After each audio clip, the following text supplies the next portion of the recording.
Good morning. Only one dog today. The rest are at the groomer.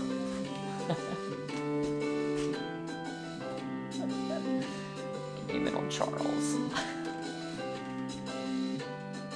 Lonely Charles. He's depressed. No girls.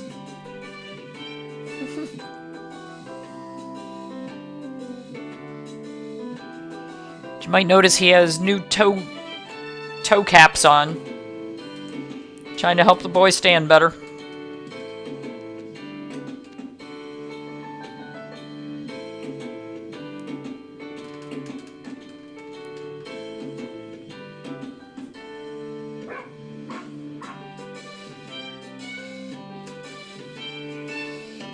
Hi. You're not very exciting.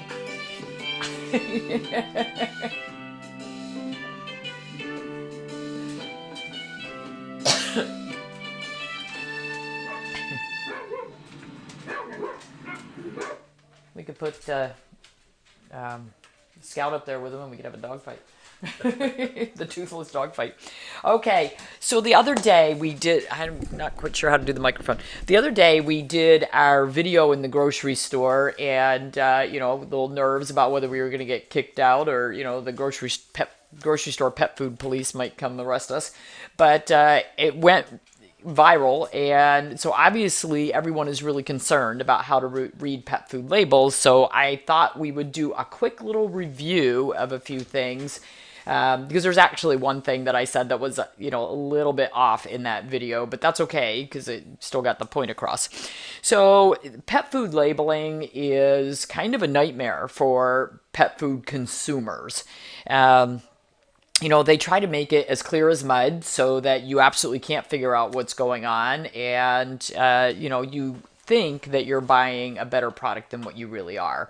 So let's talk about some of the ingredients. So we'll start out with if it has one named ingredient. So let's say it says beef for dogs or tuna for cats. So if it just says that, it's supposed to have 95% of that ingredient, of the named ingredient. Now, if it's got 95% of that named ingredient, it's probably not a balanced meal, although they can throw a synthetic vitamin mineral supplement in there to basically bring it up to being complete and balanced. But generally, this is meant to be used as a topper or an add-on, not necessarily as a full meal for your pet. So now the interesting thing with that is if there's water in there, so the first ingredient might be beef, the second ingredient might be water. Oh, this doesn't show up as well. Then all of a sudden, it only has to be 70% of that ingredient. So just by adding water, now we've diluted the beef down. All of a sudden, you're only getting 70% instead of 95%. So if they combine two ingredients, and it says something like chicken and liver,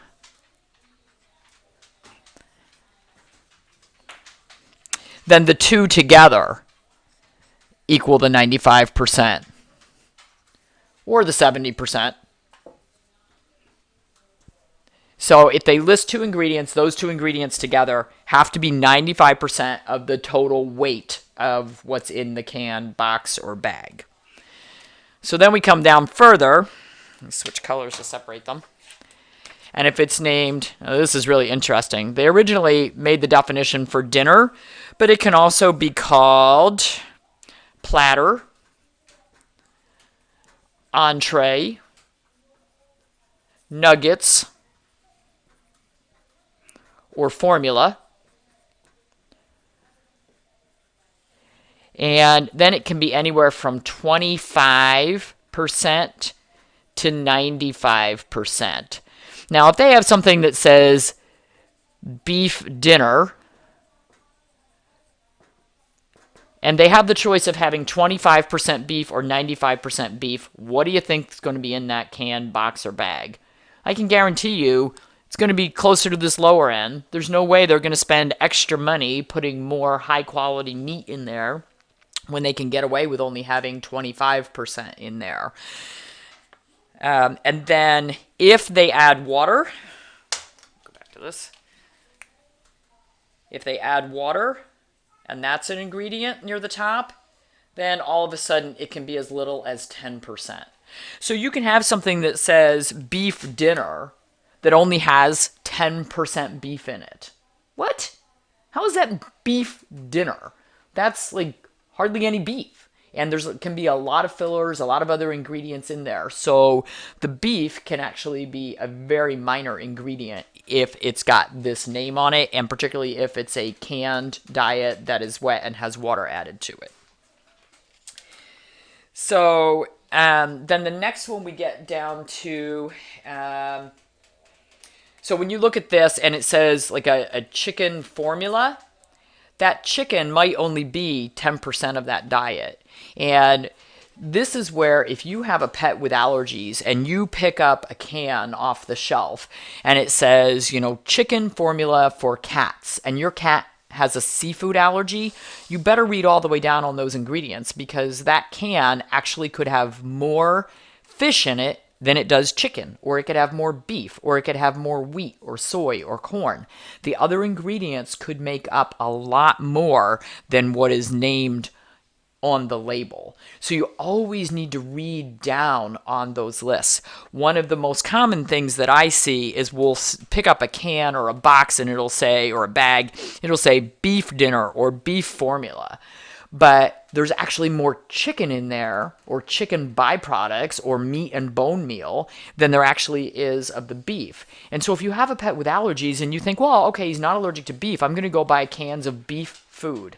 Well, read the ingredients, because there may be very little beef in there, and it may have a lot of other things in there that your pet has a sensitivity toward. All right, so then we have the 3% rule, and this is what I was talking about on the video the other day. So if it has the word with in the label, it can be as little as 3% of that ingredient. So if it says with chicken or with beef, I'm going to write that because it's shorter, it can be as little as 3% beef in there. And so the other ingredients in there could make up a lot more. What? Just pull the bottom out just a little. Pull this out? Just a little. Does it do that? There. Whoa, that's good. That's all I don't think it moved. Okay. And so then the other, the last label that I want to talk about is flavor. So if it says beef flavor, it doesn't actually have to have any of that real ingredient in there. It just tastes like beef, so they say. Who decides that? I don't know. They do taste tests with dogs and cats and see if they like it. Who knows? But that flavoring can be byproducts. It can be a chemically digested animal digest. It can be a soup stock. It can be a broth. It can be artificial flavoring. So it can be anything. Where's the beef? Yeah, where's the beef? Exactly. So if it says beef flavor, there doesn't have to be beef actually in the ingredient. So you need to be a label reader, and you need to understand what these different things mean. So if you are looking for a beef dinner for your pet, and you don't want to find chicken in there, or you don't want to find fish in there, you need to read that complete label, and you need to look for all the other things that are in there, and you need to look at the terms that are used. So if it has dinner, platter, entree, nuggets, formula, it's going to be as little as 25%, or even 10% if it's a canned product with water added to it. And if it says with, it's going to be as little as 3%. It's supposed to be 3 to 25 is the rule on that, but let's just face it, guys. If they can put in 3% beef versus 25% beef in a low-price product, what do you think you're getting? you're getting very low. So the one we looked at in the grocery store the other day, it was a dry food and it said with chicken. And the chicken was about the 10th ingredient. And there were just tons of, wheat, corn, soy products above that.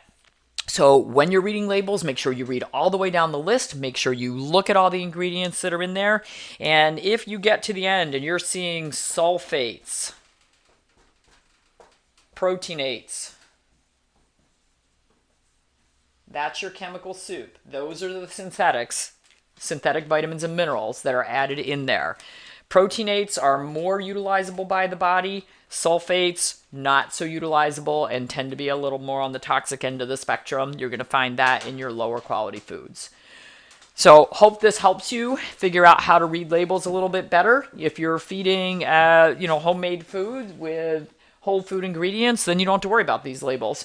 Then we have to worry about where we're sourcing our other ingredients. That's a story for a different day. Okay, and we've held Charlie's rapt attention through the entire lesson. He looks about the same as he did at the beginning. He says, if there's no food being fed, I really don't care.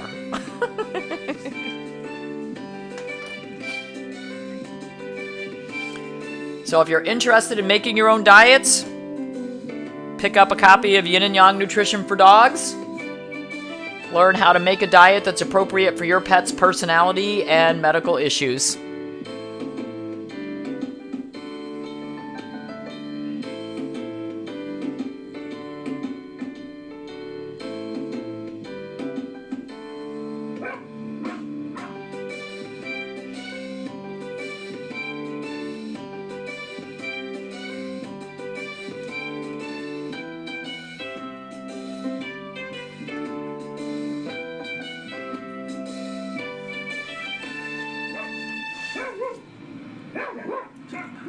Bye.